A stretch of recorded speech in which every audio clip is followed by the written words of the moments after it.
Ассаламу алейкум, ардактуу биринчи кежинин көрүүчүлөрү, амансыздарбы? Бүгүн сиздерге Ош шаарында дагы бир 3 бөлмөлүү батирди көргөзөбүз. Арзан сатыкка чыгып атат. Менин сол кол тарабымда Детский областной больницаны баарыңыздар билесиздер. Бул көчө болсо Салиева көчөсү. Ал эми больницага карама каршы турган KG групптун 12 кабаттан турган домунда 5-чи кабатынан 3 бөлмөлүү батир сатылууда. Кудай буйрса биринчи подъездге баш багабыз, жогору 5ке карай чыгабыз. Деп кирели. Ардактуу көрөрмандар, мына киргенде эле сол тарабыбызда санузел, душ, ал эми бул жакта болсо кладовка, бул жакта болсо ажаткана, ар бири отдельный бөлүнүп каралыптыр. Анан биз оң жака кадам таштасак, бул жакта ашканасы, ашканада бүт текчелер жай-жайында жайгашыптыр. Негизгиси бул суу деп коет. Суунун чыгып атканын караңыздар, шаркырап. Сонун печкаларыбыз жайында, потолок, бардык нерселер жайында. Үйүбүздүн квадрат метри 65 квадрат метр. Анан ала турган ар бир кардарга негизги маанилүү болгону бул жылыткычтар. Ар бир бөлмөдө жылыткычтарыбыз сонун иштеп атыптыр. Светибиз бар, суулар бар, канализация мощный.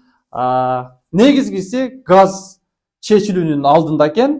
Биз экинчи бөлмөгө кадам таштайбыз. Экинчи бөлмөбүз бул спальный бөлмөсү. Балдарга. Терезелер караңыздар, сонун күнгө бет. Бул жакта балдар кыздарыбызга спальныйды уюштуруп койсок болот. Обойлор бардыгы жайында экен, терезелер, Так, бул жакта дагы жылыткыч абдан жакшы. Асты болсо теплый пол экен. Үчүнчү бөлмөгө кадам таштайбыз.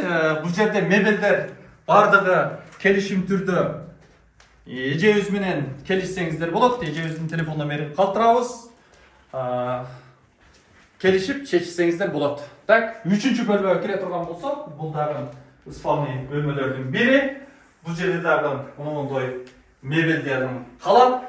Ал эми потолоктор көз сала турган болсок, потолоктор заманбап. Обойлор дагы заманбап. Бүт бардыгы жайында. Эшиктер дагы, караңыз. Замандын талабына жооп бере тургандай эшиктер экен. Ардактуу көрөрмандар, сенасына токтоло турган болсок, сенасы акш долларына $60,000 дейт. Дагы да бир аз биздин атыбыздан кайрыла турган болсоңуздар, бир аз түшүп берүү жолдору каралган. Кудай буйруса, эжебиз менен 24 сааттын аралыгында бир келишимге келсеңиздер болот. Эжебиздин телефон номерин калтырабыз. Ар дайым биринчи кежи менен бирге болуңуздар, аман болуңуздар. Биз ар дайым кызматтабыз.